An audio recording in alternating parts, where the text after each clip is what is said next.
నా పేరు పార్థసారథి. మాది ఉప్పనేసన్నపల్లి గ్రామము, ధర్మవరం మండలం, అనంతపురం జిల్లా.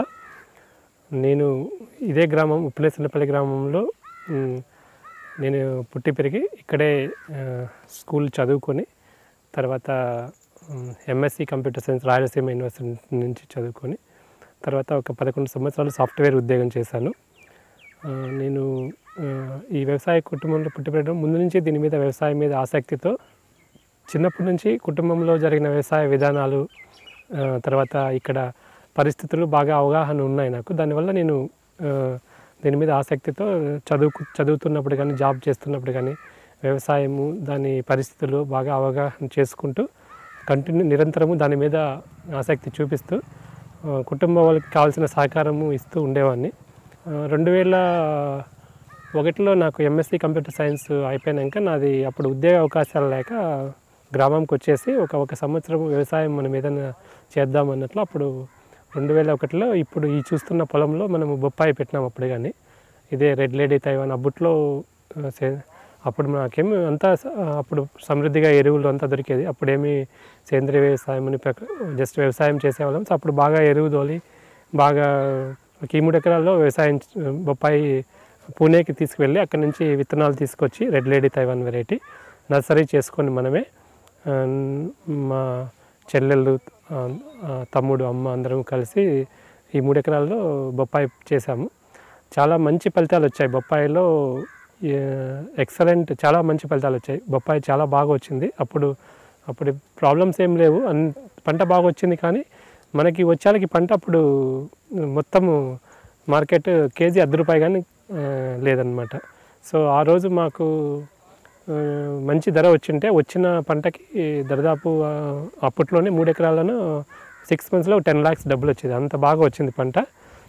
తర్వాత ఇంకా మార్కెటింగ్ అవకాశం లేక అంత వదిలేసాం దాన్ని. అంత గ్రామంలో ప్రజలందరూ తిన్నారు బాగా, అందరికీ వదిలేసాం. తర్వాత నాకు మరి ఉద్యోగ అవకాశాలు సాఫ్ట్వేర్లో అవకాశాలు ప్రారంభం అవడం వల్ల నేను తర్వాత వెళ్ళి హైదరాబాద్కి వెళ్ళి కోర్స్ నేర్చుకొని నాకు మొదట ఉద్యోగ అవకాశం వచ్చింది. అప్పుడు నేను హైదరాబాదు, బెంగళూరు, చెన్నైలో బెంగళూరు, యూఎస్లో కూడా మొత్తం 11 సంవత్సరాలు కాగ్నిజెంట్, ఇన్ఫోసిస్, యాక్సెంచర్ అనే ఎంఎన్సీస్లో వర్క్ చేశాను.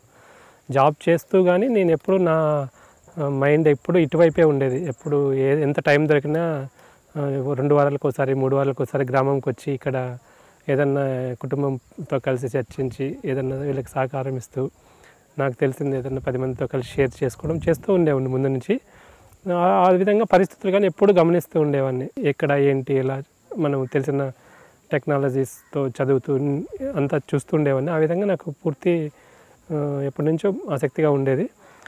తర్వాత అప్పటికే చాలామంది వ్యవసాయం అంటే ఇష్టం లేక ఇబ్బందులతో ఒక 94 స్టార్ట్ అయింది నేను అబ్జర్వ్ చేయడం. అప్పటి నుంచి చాలా మంది వ్యవసాయం అనేది చాలా డిస్కరేజింగ్గా చేస్తూ వద్దు. మా ఇంట్లో కానీ వాస్తవానికి మా నాన్నకి ఎప్పుడు నేను 2001లో అవి పెట్టినప్పుడు కానీ ఏదో ఒకటి జాబ్ చేసుకోరా, ఎందుకు నీకు ఇక్కడ వెళ్ళి చిన్న జాబ్ కానీ చేసుకొని వెళ్ళి ఇక్కడ వద్దు, చాలా ఇబ్బందులు ఉన్నాయని చెప్పి. అప్పుడు వాటర్ సమృద్ధిగా ఉన్నాయి, పరిస్థితులు బాగున్నాయి, కానీ వ్యవసాయం అనేది వద్దని చెప్పేవారు. కానీ సరే అన్నట్లు వెళ్ళిపోయినాను. అయినా మనకి ఎప్పుడు ఇటువైపే ఉండేది, మన జీన్స్లో అది ఉంది కాబట్టి ఇక్కడే చేయాలి, ఏదో ఒకటి ఇక్కడే ఒక వ్యవస్థ చేయాలన్న ఆలోచనతో ఎప్పుడు నేను ఇది చేస్తున్నాను. తర్వాత ఉద్యోగ అవకాశాల మీద యూఎస్ వెళ్ళడము, అక్కడ కానీ పరిస్థితులు అబ్జర్వ్ చేశాను, మార్కెట్స్ అబ్జర్వ్ చేయడము.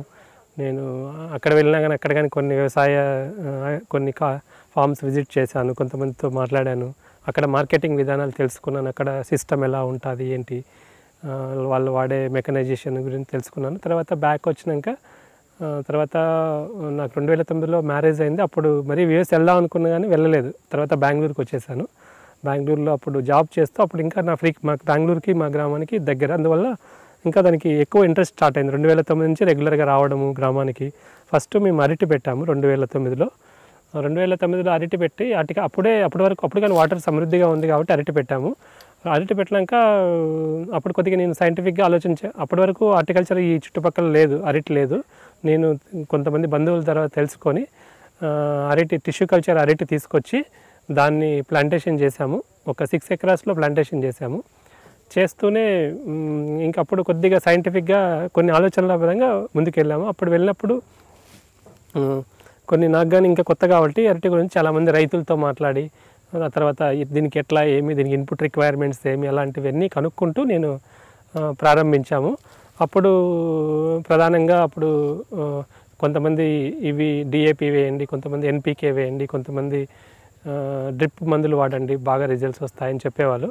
అప్పుడు ఫస్ట్ ఇయర్ ఇంకా కొద్ది కన్ఫ్యూజన్ స్టార్ట్ అయిందనమాట. అందరూ ఏంది ఇలా చెప్తున్నారు అన్నట్లు కొద్దిగా వాటికి స్టడీ చేసి కావాల్సిన మినిమం రిక్వైర్మెంట్స్ ఇస్తూ ఫస్ట్ ఇయర్ మంచి పంట తీసాము.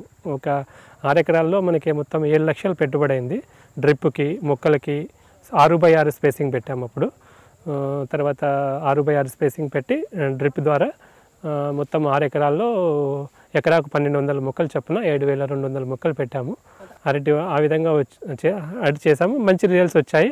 తర్వాత ఒక 2 సంవత్సరాలు చేస్తూ 2013లో నాకు అప్పుడే కొద్దిగా డీటెయిల్ అనాలిసిస్ స్టార్ట్ అయింది. ఈ కెమికల్స్ గురించి కానీ ఎందుకు వాడాలి ఏంటి అనేది. అప్పుడు 2012లో ప్రకృతి వ్యవసాయం గురించి తెలుసుకున్నాను, బుక్స్ ద్వారా తెలుసుకొని. అప్పుడు సుభాష్ పాలేకర్ గారి ప్రకృతి వ్యవసాయం గురించి మిత్రుల ద్వారా తెలుసుకొని దీన్ని గురించి ఆలోచన చేయడం మొదలుపెట్టాను. 2013లో మొదట మరి అరటి ప్రకృతి వ్యవసాయంలో చేశాము. అప్పుడు మంచి ఫలితాలు వచ్చాయన్నమాట. 2013లో మంచి ఫలితాలు వచ్చాయి, మంచి దిగుబడి వచ్చింది, చాలా పెట్టుబడులు తగ్గాయి ప్రధానంగా. అదే నమ్మకంతో ఇంకా ప్రకృతి వ్యవసాయం మీద మారుతూ ఇప్పుడు మన తోటలో అరటి, బొప్పాయి, దానిమ్మ, ద్రాక్ష అన్నీ చేస్తున్నాము.